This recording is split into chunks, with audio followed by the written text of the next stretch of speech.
Сайн байцгаана үзэгчдээ. Айлын тойрог өнөөдрийн дугаараар Хятадын Эрдэнэ дуусан дээрх хот гэж алдарсан Сүжээ хотоор аялах гэж байна.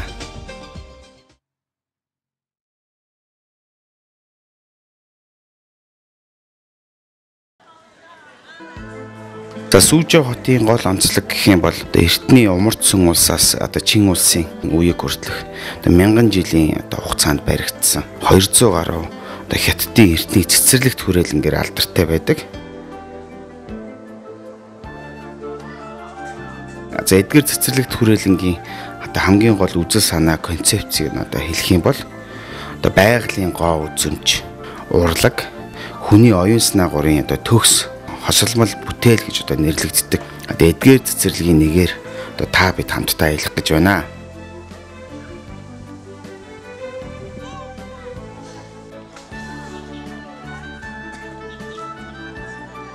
Сүжээ хотод байрлах 200 гаруй цэцэрлэгийн 69 нь дэлхийн өв санд бүртгэгдсэн ийм газар. За та бидний аялж байгаа энэ цэцэрлэгт хүрээлэн болохоор эдгээр цэцэрлэгт хүрээлэн дотроос хамгийн томд тооцогддог Хятадын Эрдэнэ сонгодог цэцэрлэг гэдгээр алдартай. Энэ газраар та бид хамтдаа аялж байна.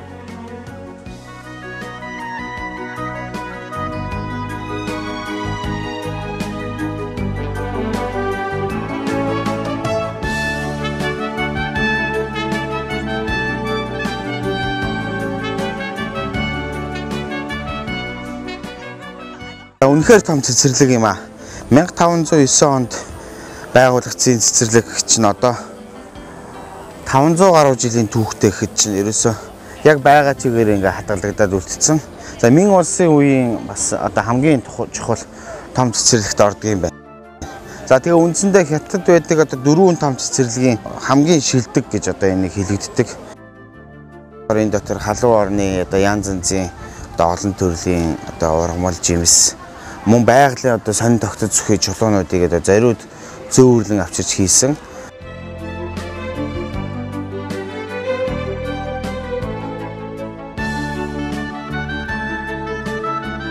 Энэ сайхан цөөрөмтэй. Цөөрөн дотор янз янзын олон сайхан загснууд шүлжилдээд бужигнсан. Энэ дээрээ алжаал ядаргаагаа тайлахад хамгийн сайхан тохиромжтой газар байна.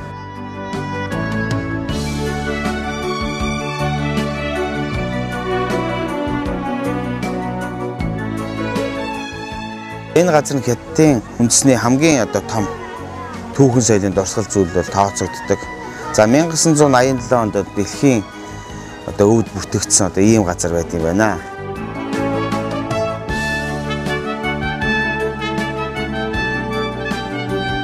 Эрт дээр үед Хятадын ард түмэн Хятад хүмүүсийн дунд мөнгөтэй чинээлэг сурвалжит гэр бүл их хэмжээний газарт цэцэрлэгт хүрээлэн байгуулж тэн дотроо олон янзын цэцэг жимс тарж энэ сайхан цэцэрлэгт хүрээлэнгээр хоорондоо өрсөлддөг байсан ийм уламжлалтай. За энэ нь болохоор Хятадын Эрдэнэ цэцэрлэгт хүрээлэнг үүсэж хөгжихэд маш их түлхэж болсон гэж ярьдаг.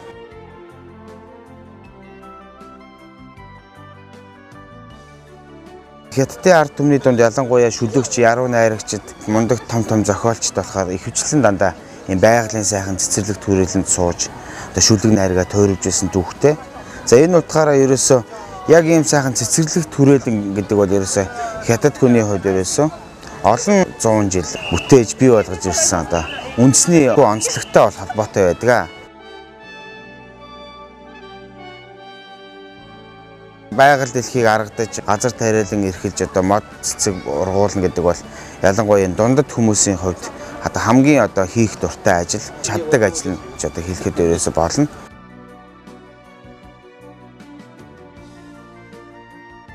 Хятадын Эрдэнэ уран зураг, яруу найраг дотор бол байгалийн сайхан цэцэрлэгт хүрээлэнгийн сайхныг магтан дуулсан шүлэгчид, яруу найрагчид бол зөндөө байдаг.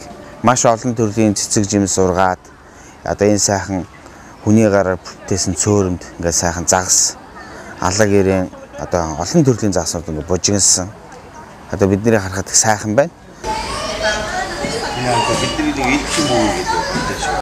他们是有这个牌子的主人吴一房的儿子，小所见的，我有小弟弟。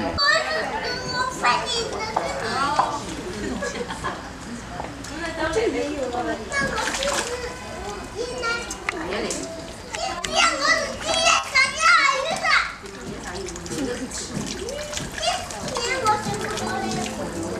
тэгээ энэ цэцэрлэг төрөл нь одоо үндсэндээ баруун зүүн төв гэсэн юм 3 хэсгээс бүтдэг. Одоо хэсэг бүл болгоно одоо өөрийн гэсэн онцлогийг харуулсан одоо янз янзын одоо цэцэг жимсийг одоо хослуулж тарьсан. За тэгээ гол онцлог нь гэх юм бол энэ байгалийн бас унган төрхөөр байгаа одоо хөгшин том моднуудыг бол яг энэ чигээр нь үлдээгээд залуу моднуудыг шилжүүлж тарьсан түүхтэй.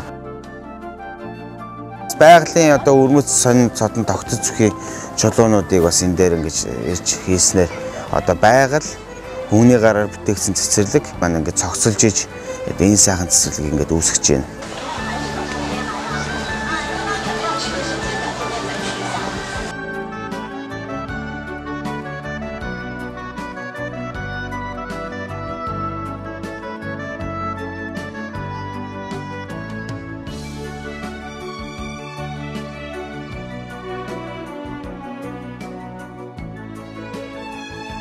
За тэгээ өнөөдөр үзэгч та бүхэнтэйгээ ингээм хамтдаа энэ сайхан газараар аяллаа.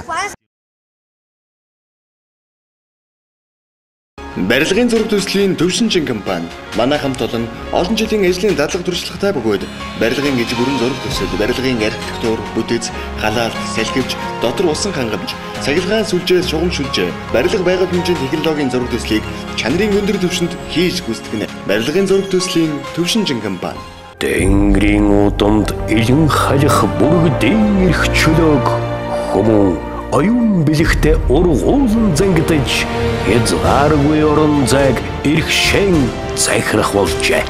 Та бидэнтэй сэтгэл хангалуун ая тухтай аз жаргалаар дүүрэн аялах болно. Итгэл найдвар үргэлж инээмсэглэдэг. Хөх тэнгэрээр зорчих танд цаг хугацааг амжилттай хамт бэлгэлэх болон Mongolian Airlines Group. Үндэсний брэнд Хаан Суудал. Жолооч бидний итгэл танд. Үндэсний брэнд Хаан Суудал. Хамгийн боломж төвнийг санал болгож чадах, харилцагчдынхаа тэлийг даах найрсаг хамт олон. Тав тухтай орчинд таныг хөөгдөж явах онгоцны билетийн класс. Air Express амжилттай болон нисээрэй. 100% таны хувьд хэр үнэлэмж вэ? Хямд үнийн баталгаа 100%, нөхөн төлбөр 100%, шуурхай үйлчилгээ 100%, сэтгэл ханамж 100%. 100% хязгаарч 80% орлож чадахгүй. Тэрч байтугай 99% ч орлож чадахгүй. Харин энэ бол 100%. Бид хамгийн бага хураамжаар 100% нөхөн төлбөр олох. Таны санхүүгийн аюулгүй бүс Монред даатгал. Гэртээ суугаад Америкээс хүснээ захиалахад хамгийн хурдан шуурхагаар ирдэг. Америкийн аль ч сайтаас бараагаа сонгоод мауса хөдлөхөд л боллоо. Энгийн зүйл өөрөө агуу хүртээмжтэй байдаг. Энэ бол Бид Монгол. Бид Монгол Экспресс гэрээсээ гаралгүй Америкт шопинг хийцгээе. Таны арьсыг мартахын аргагүй зөөлөн боловрай болгоно.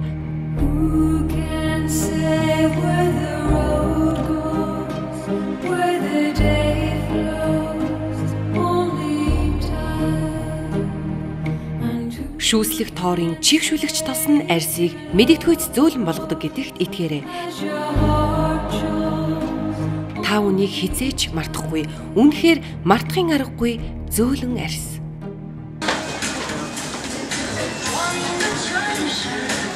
За бид ингээд Сүүжөө хотын 70 од гэдэг нэг жижигхэн кафед ороод ирлээ.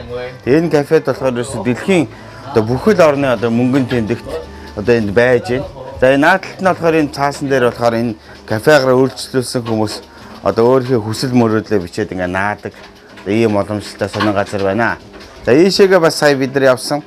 Манай Монгол мөнгө байна.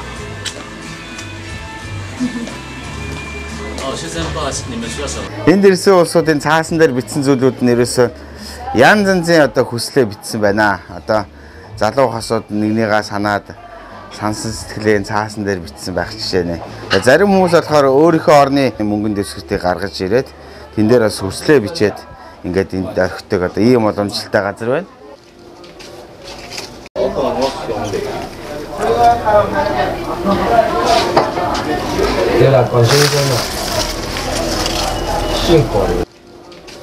Ерөөсө бүхий л орны мөнгөнд тэмдэгт байна да. Энэ одоо арабын динар ах шиг байна. За манай Монгол мөнгөнд тэмдэгт. Манай 1000 төгрөг. Окей. За энэ юу вэ?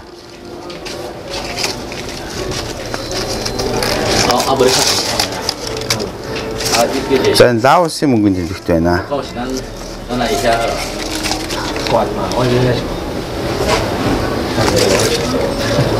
За энэ Чилийн мөнгөнд тэмдэгт байна.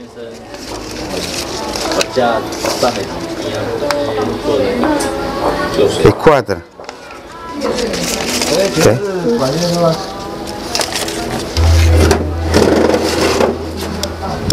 Тэгээ энд байгаа хүсэл мөрөөдлийн ихэнх нь намайг ганц үе амьдралаас минь салгаж өгөөч гэсэн одоо хүсэл мөрөөдөл маш их байна. За зарим дээр нь болохоор мөнгө намайг баяжуулж өгөөч, маш их мөнгөтэй болгож өгөөч гэсэн хүслүүд байна. Ер нь одоо дийлэнх л одоо ер нь хятадын залуучуудын одоо ганц сэтгэлийг зовоосон асуудал гэдэг бол гэр бүл болж хамтын амьдрал зохионо гэдэг асуудал бол маш их толгомцсон асуудал байдаг.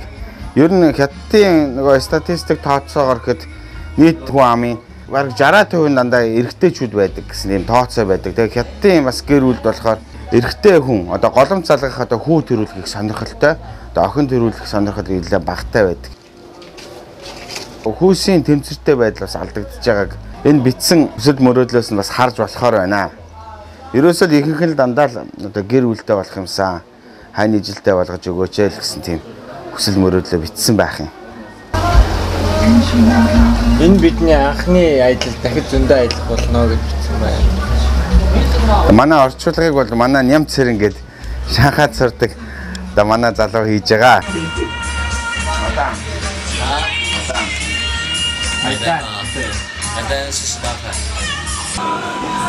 Сэнда юу гэх цаалбар хийж л да тийм.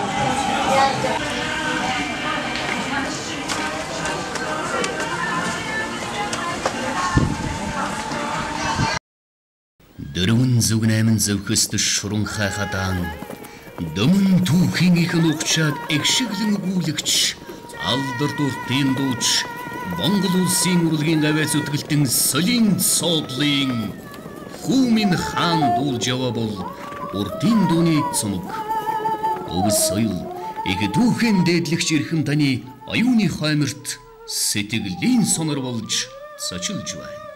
Хүмин хаан дуулж яваа болоо.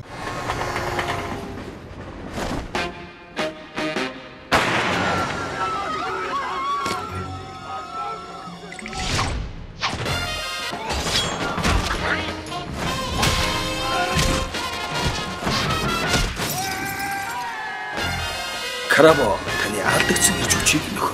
Luckily Luxury Brand Shop бүсгүй таны өөртөө ихтгэлтэй ихэмсэг дэгжин төрхийг илтгэх шилдэг брэндүүд Улаанбаатар зочид буудлын 4 давхарт дэлхийн шилдэг брэндийг эрхэмсэг бүсгүй таны гарт Luckily Luxury Brand Shop Улаанбаатар зочид буудлын 4 давхарт.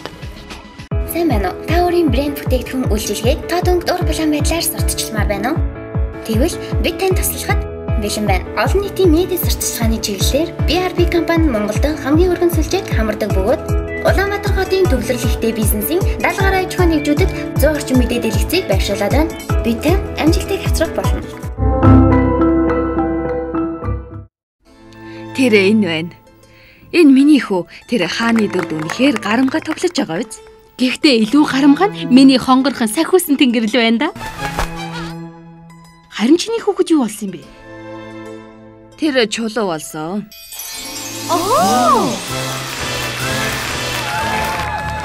Шинэ виза Пайсис гайхамшигтай цав цагаан тунгалаг талцыг хувцсан чингэн өгч гялалдсан цагаан болгоно. За одоо бидний аялаад ирсэн газар болохоор Шантаан голын одоо эрэг дагуу байрлах хятадын эртний худалдаа үйлчилгээний одоо төв болж хөгжиж исэн Шантаан гудамжинд бид ороод ирлээ. За энэ гудамж болохоор маш их түүхтэй юм байна. За манай эртний 825 онд одоо хятадын эртний Тан улсын үеийн алдарт яруу найрагч Баяжууи сүүжээд байрлах одоо цэргийн эрхтнэр илгээгдсэн байдаг.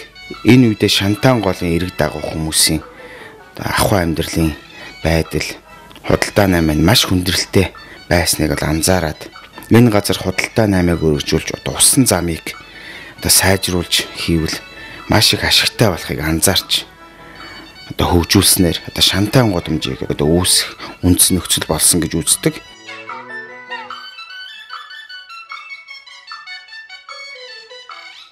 За манай эртний өмнөх 825 оноос хойш гэдэг чинь багцаагаар 1200 орчим жилийн түүхийг дагуулсан гудамжаар бид нэр аялж байна. За энэ гудамж нь болохоор одоо Сүүжээ хотын одоо эртний уран барилгын одоо дүр төрхийг одоо илтгэсэн гэдгээрээ маш их алдартай газар.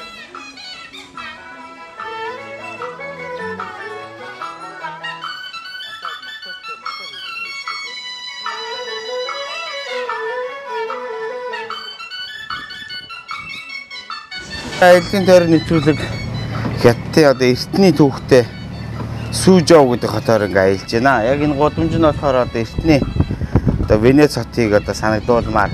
Гэхдээ яаж одоо энэ хотыг Венецтэй зүйрлэж хэлэх юм бэ? Яг нэг үгээр байдлууд нэг тийм сайхан хот биш л байна.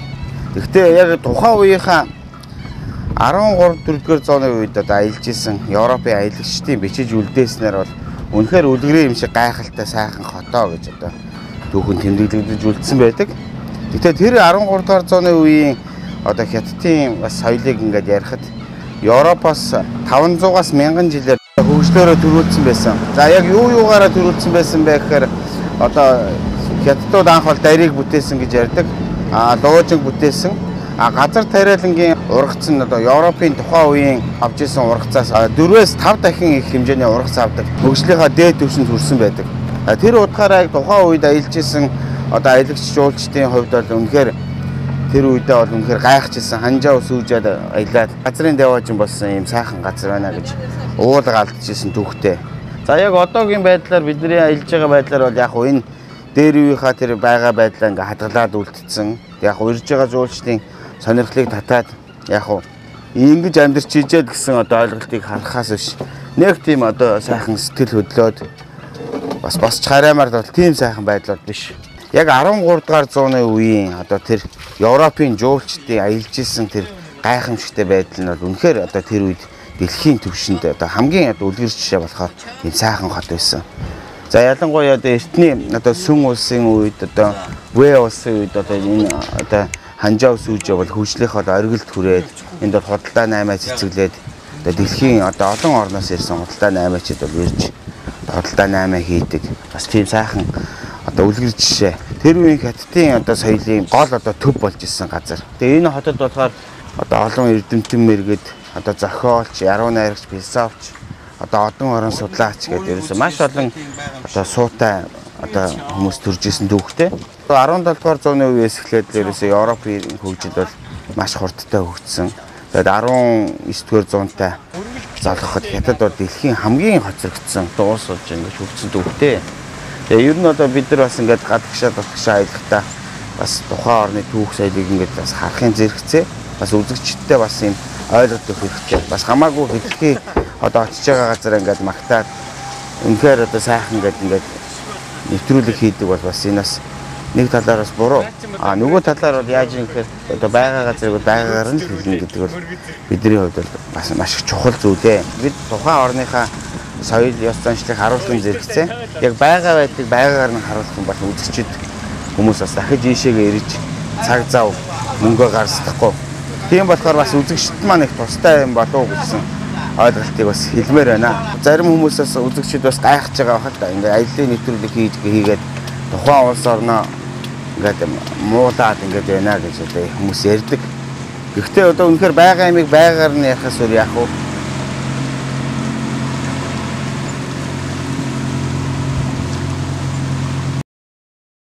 За ер нь тэгээ манай аялагчид хятадын нутгаар аялах юм бол ер нь хот суурин газар, бизнес хөгжсөн газараас аялахаасаа илүүгээр яг байгалийн аялал жуулчлал ингээд ганцаарчилсан аялал жуулчлал хийвэл их зүгээр гэж одоо шууд бодогдож байна. Бид нар одоо маш их рекламад хурддаг штэ. Газрын дэваажинлэг нь одоо юу гэдгийг хятадд одоо ерөөсөө маш олон сайхан домог зохиох дуртай ард юм уу? Тухайн газар өөрсдийнхээ даашиг орлогыг нэмэгдүүлэхийн тулд маш олон домог зохиодог. Тэгээд тэрэнд нь бас хуурдах хэрэггүй. Бидний ажиллаж байгаа Сүүжөө хотын одоо энэ бодит байдал бол нэг тийм сайхан биш вэ нөө. Яг тухайн үеийн 13 дугаар зуундаа л одоо үнэхээр Европын олон жуулчдын одоо сонирхлыг татчихсан гайхалтай хот байсан гэж одоо түүхэн тэмдэглэгдсэн байдаг. Бид нар бол ирэхээс өмнө ингээл зурагт хоос Балкад харахад бол үнэхээр сайхан зураг харагддаг шүү дээ. Гэтэл одоо яг бодит байдал бол тийм биш. Ерөөсөө энд ингээл хятад хүний бохир заваан байдал амьдралынх нь одоо бохир хэв маяг гэдэг ерөөсөө л хаанч адилхан байж байна. За Шанхай бол бас нэлээд ондоол байна л да. Бусад хотуудаа харьцуулахад нэлээд тийм европчсон хэв маягтай. Ямба ийшээ авда. Тэгээ газар байдал ямар муухай байна. Ер нь бол одоо Сүүжөө дээр бол нэг айхтар их юм санаж ирээд бол хэрэг байхгүй юм байна шүү дээ. Яг нь бидэрт одоо юу сонирн байна гэхээр хятад хүмүүсийн амьдарч ирсэн амьдралын хэв маяг за яаж одоо эдгээр одоо хэдэн зууныг одоо илээж наашаага ирсэн бэ гэдэг нь сонирн болохоос ш. Гэр бүлээрээ ирээд сайхан амраад сайхан жуулчлаад явах одоо тийм газар бол яавч биш. Яг гоо гадаадын нөгөө Европын жуулчид бол явс энийг сонирхоод ирж байна.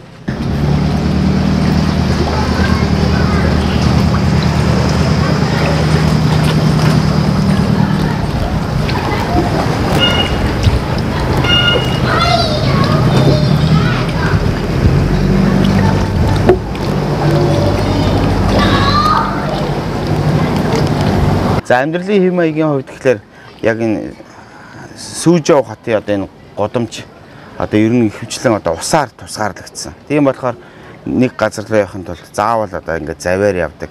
Тэр амьдралын хэв маяг л одоо бидэнд бол сонирн байна.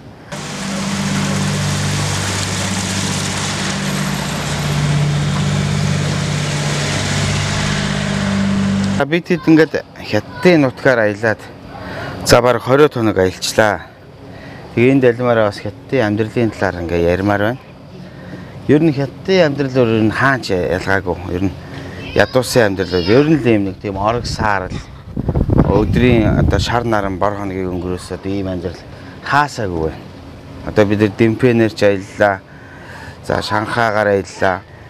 Шаолин сүм, Сиан гэдэг ерөөсөө хятад хүний амьдралын хэв маягийн талаар ерөөсөө манай монголчууд бол бүгдээрээ л одоо мэддэг. Гэтэл ерөөсөө бидний тэр мэддэг зүйл маань улам бүр батчаад бас олон зүйлийг бас нэмж бас хэлмээр санагдлаа. За ялангуяа хятад хүмүүийн бичсэн одоо муухай хятад хүн гэдэг ном бол нэг хэсэг одоо дэлхийд маш их шууган тарьсан. За хятад хүмүүсийн одоо дотор ч гэсэн энэ номыг эсэргүүцэж одоо тэр номыг зохиосон хүний хүртэл одоо хятадуудаас ад үзчихсэн тийм түүхтэй. Муухай хятад хүн ном дээр бичсэн зүйлийг хэлэхэд хятад хүн хүртэл одоо хятад хүний ойлгодгүй хятад хүний одоо амьдралын хэм маягийг маш муухай бохир зааван байдаг. Тэгээ маш их чанга дуутай. Ерөөсөө маш олон зүйлийг одоо хөндөж бичсэн тийм ном байдаг. Гэтэл тэр номон дээр байгаа бичсэн зүйлүүд ерөөсөө яг л одоо энэ дээр бодит амьдрал байж байна.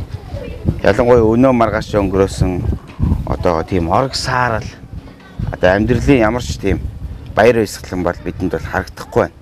21-р зууныг одоо хятадын зуун болно гэж одоо дээр дооргоо шуугж ин гэл гадаадынхан ч ярьдаг. Энэнд бол үнэхээр одоо би бол эргэлзэж байна. Одоо хятадын хүн амын одоо 80 гаруй хувь нь одоо туйлын ядуу амьдарч байна. Нийт хүн амын. Ер нь альва орны одоо хөгжлийг одоо үзэх юм бол тухайн орны ард иргэдийн амжиргааны түвшин одоо ямар байна? Одоо яаж амьдарч байна? Ирээдүйдээ хэр их итгэж байна гэдэг талаас нь харахад бол ер нь нэг тийм гондуухан амьдрал байна. За мэдээж яг хуу зурагтаар бид нар хятадын амьдралыг үздэг. Тэгэхэд бол яг хуу мэдээж том хотын одоо сайхан хувцастай залуучууд амьдрал нь одоо сайн байгаа усвал зурагтаар гардгаас биш. Яг одоо энэ хүмүүсийн амьдрал бол үнэхээр одоо гондуухан. Эндээ манай монголчууд одоо хятадын хөдөөний вокзал дээр ингээл бид нар билет авах гал ингээл зогсож хахад одоо ямар хэцүү хүнд байдал байдаг лээ. Фото зураг гэдэг бол үнэхээр фото зураг одоо сайхан байдаг. Яг бидний видеод бидний одоо камерт буусан амьдрал бол ерөөсөө л бид нар хятадын үнэн бодит амьдралыг л одоо үзүүлэх гэж бид нар хичээсэн. Тэрнээс биш ямар нэгэн байдлаар тухайн орныг одоо магтаж муулахтаа биш. Одоо Шаолинд гिचл одоо бид нар ингээ аялж яхад одоо бидний багаасаа үзэж одоо мөрөөдөж ирсэн Шаолин хийд бол бас л одоо тийм мөнгөний их үүсвэр олох тийм байдалд орчихсон байгааг бид нэр ингээд үзэгч та бүхэндээ хүргэсэн. Ер нь одоо хятадын амьдралыг одоо хэлэхэд одоо нэг олон зүйл нуршаад яах вэ? Та бүхний өмнө одоо зүгээр зураглаачийн маань одоо дүрслэл та бүхэнд илүү ихийг хэлж өгөх байхаа.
Хятадын нутгаар ингээ нийтдээ бидний ингээд аялсан 20 хоногийн аялал маань ингээ үндсэндээ өнөөдөр ингээ өндөрлөж байна.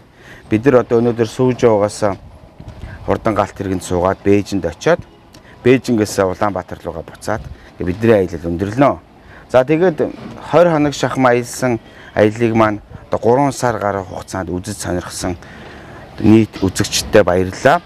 Тэгээд энэ далмаараа бас манай нэвтрүүлэгтээ хамтарч ажилласан одоо компаниудаа бид бас дурдах хэрэгтэй. За манай нэвтрүүлгийн ивент тэтгэгчээр олон улсын билетийн Air Express компани ажилласан. Мөн одоо Америкийн нэгдсэн улсаас бараа бүтээгдэхүүн оруулж ирдэг одоо хамгийн том онлайн шүлжээний Бид Монгол цэг юм байна. За мөн барилгын зураг төслийн төвшинжин компани одоо Монирэ даатгал зэрэг компаниуд бидэнтэй хамтарч ажилласан. Тэгэд энэ далмаар бас нийт үзэгчдийнхээ өмнөөс манай нэвтрүүлэгтээ хамтарч ажилласан одоо ивент тэтгэгч нартай бас баярлалаа гэдгийг хэлмээр байна.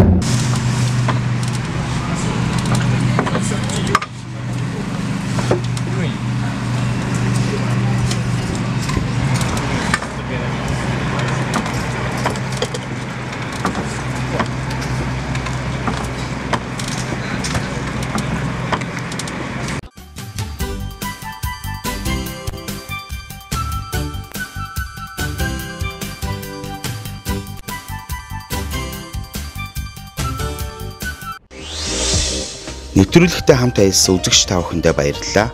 Дараагийн дугаар хүртэл баяртай үзэгчтэй.